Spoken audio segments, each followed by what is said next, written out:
bad cold, but I'm glad to see you. Sweetie, thank you very much. You're very sweet. Thank you, darling. Thank you for being so nice. Well, I think that we will, and I think we will. For instance, some polls give us 15% of the vote in the Midwest, and yet we filed 452,000 signatures in Ohio, which is over 15% of the vote, and we knocked off about 50,000 of the signatures ourselves, I'm told, by people in Ohio because they didn't sign on the proper line and so forth. And I would say for every person who signs a petition, there are 3 or 4 that would have signed had they had an opportunity to do so. So we are really doing better than even the professional polls say, and we're going to carry Texas. Governor, any chance of you naming your vice presidential running mate while you're in Texas? I don't think that we will, but we're going to have an announcement on that, Murphy, in a few days. Can you tell us who might be under consideration? Well, I'd rather not mention the names now, but we're going to let y'all speculate a little longer, and then we'll have something for you. But it's good to be in Dallas. We're going to have a $25 plate of fare, you know, at 6 o'clock at the Memorial Auditorium, and then a rally, free, open to the public, 8 o'clock. What has happened since you were last here? Are you more confident now than you were of how you're running? Since we were here last, we have made 47 ballot positions, and we are filing in New Hampshire and Vermont this week, or have already filed. I've forgotten which. Either we're going to file this week. The night of September 17th, we will comply with the law in Washington, which means that we will be on 50 ballots, all 50 states of the Union. And when we were here before, we had only made a few ballot positions. Now we are a full-fledged national party on every ballot in the United States, or will be after the night of September 17th. It's good to be in this good weather here. We came down with the flu, and... But you got this flu and weather similar to this in Florida, didn't you?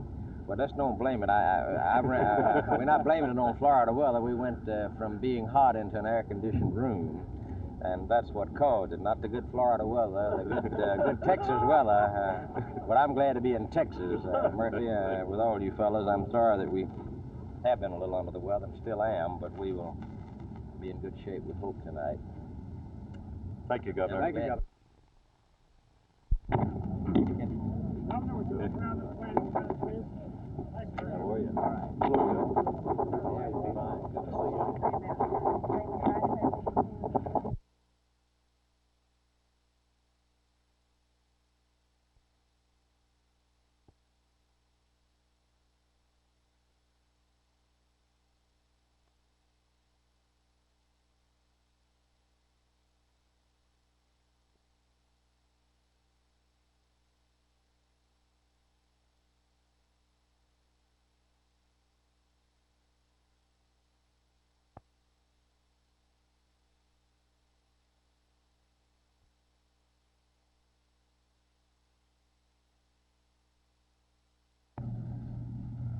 The council decided that most people still wanted it that way, and the voices we were hearing were only those of a few. Of course, any citizen who disagrees with anything that the council does has the right to generate a petition that would change it. And I assume that if this is not pleasing to a broad enough cross-section of citizens, that's what they'll do. Do you anticipate any move to defeat that section of the amendments? No, not really, because I think what I said first is the way it is. I think we've done it in a way that over the years has been approved by the broad cross-section of citizens, and I haven't sensed any change in their overall feelings, and I think the council felt the same way.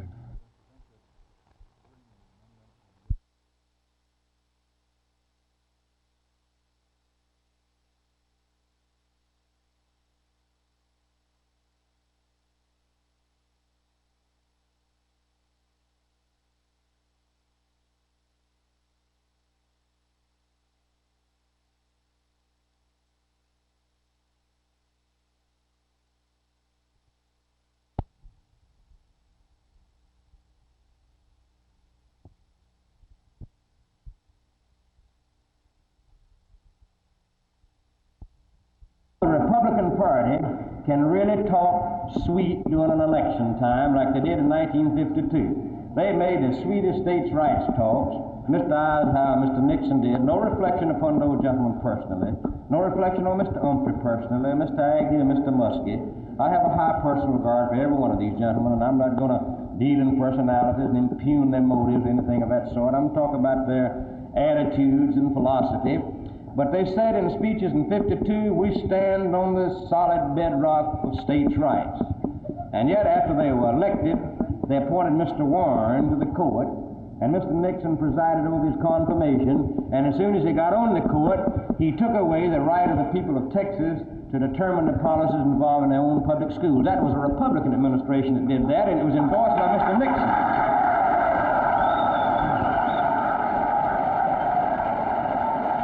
So,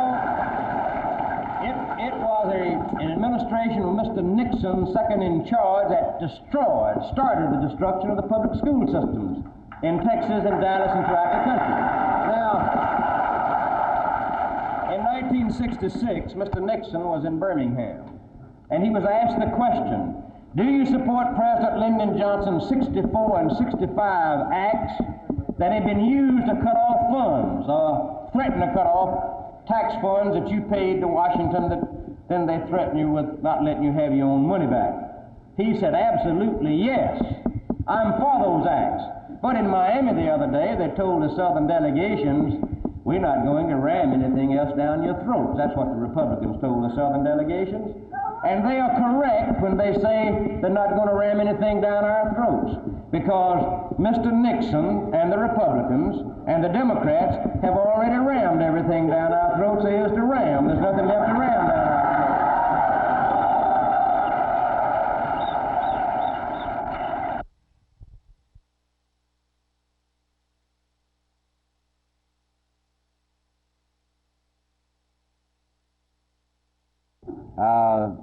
Humphrey is losing, and he knows he's losing. And so he is resorting to desperation techniques. The smear, the innuendo. There has been no sinister deal made by Nixon with anybody, north or south, east or west. The fact of the matter is that Mr. Thurman's opposition to Fortas was announced sometime before the National Convention. Mr. Thurman himself is not taking the leadership in the opposition to Fortas. As a matter of fact, the man who's leading the opposition to Fortas is one Senator Bob Griffin of Michigan. The members of the Senate that oppose Fortas oppose him for their own reasons. As a matter of fact, most of the advice that I have seen from senators to Nixon is that he should remain aloof from the Fortas battle in the Senate.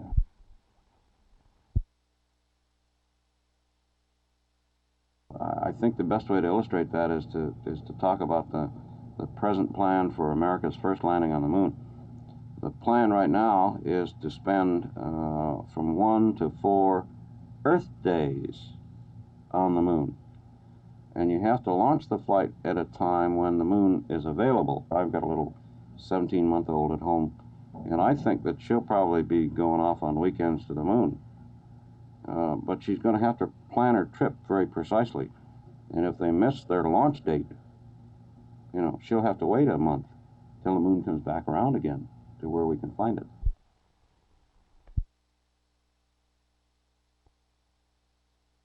I recall an old adage that I used to see on the wall of a coffee shop in Boston, Massachusetts, when I was stationed there in the Navy. It said, as you journey on through life, brother, whatever be your goal, keep your eye upon the donut and not upon the hole. And therefore, I think not in terms of what Mr. Wallace's position is, but in terms of what Mr. Nixon's position is. I think the fact that he is in front in virtually every poll that's been taken, as a matter of fact, my office reported to me this morning that 6 separate and independent polling organizations had placed Nixon well ahead. The relative position of the second and third runners is of not great concern to me, as long as Nixon is running well out ahead, which apparently he is. I think that we're about to see the development of a Nixon victory of near landslide proportion.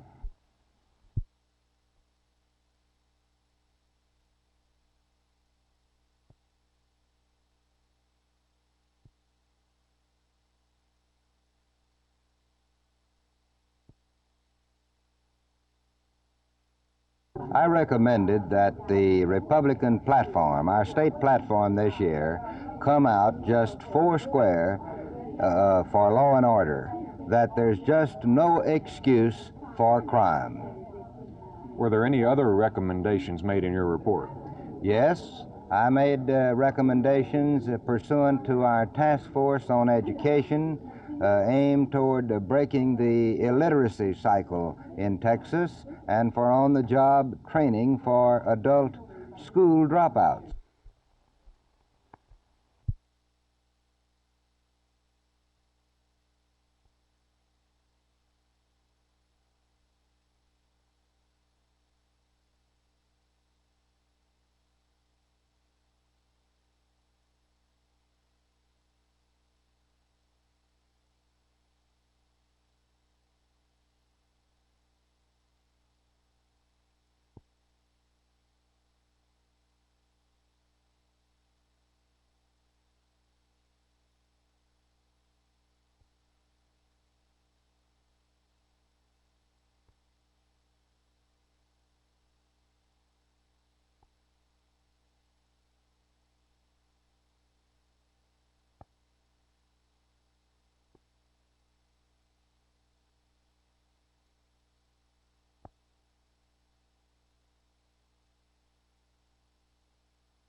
Now, it isn't that I've done so well and do not think that I could do it better. My life's been full of mistakes. I wouldn't want to live my life over again thinking that I wouldn't make those mistakes. For if I didn't make those mistakes, I would make others equally as grave. No man, in my opinion, has ever accomplished success without making mistakes.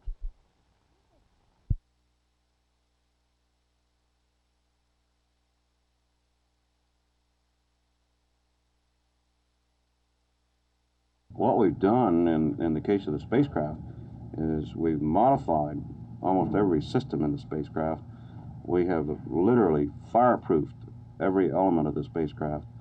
And today our astronauts are getting ready to fly in a spacecraft that's essentially fireproof, or at least flame-proof, and in which they'll be breathing very pure oxygen that runs through an activated charcoal filter back into the system. We publicize all these things, whereas the Russians are very secret about what they do in space until they accomplish something. Is our security lax in that respect, do you think? No, I don't think so. The basic ground rules that govern flight into space are in every high school physics book. And I don't know how you could classify high school physics books.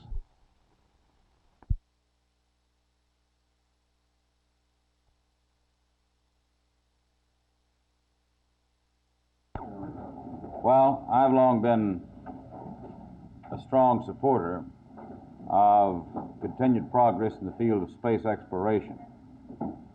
I would say that certainly there are certain areas in which we have good cause for concern about Russian progress.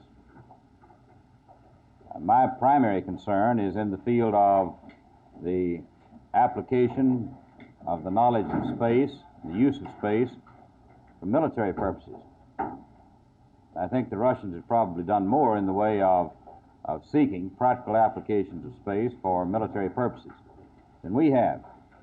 This administration has dragged its feet in particular on the MOL, the Manned Orbital Laboratory. And I believe this is an area that our failure to progress at the rate that we should will be rectified by a Nixon administration. Senator Sauer, what's your opinion of the latest polls that show Wallace second behind Nixon in electoral votes? Well, I don't think it's going to be very effective at all in Texas. Our indications are that he will probably run third in Texas. Nixon, at this point, apparently will carry the state. Do you think Wallace's popularity will fade? I have a feeling that his support will tend to erode as the campaign polarizes between the two major candidates and the issues are sharply drawn between the two major candidates, and the Nixon position is underscored. I see evidences of this. I have no data that supports it. I hope that we will have some data in the next few days that does give us some idea as to whether or not that support is actually holding firm or growing or diminishing. But I sense this, and I've traveled now through 6 southern states, including Texas. In addition to Texas, I've been in Florida, Georgia, the Carolinas, and Tennessee. And this is the way it appears to me at this point. It's ridiculous.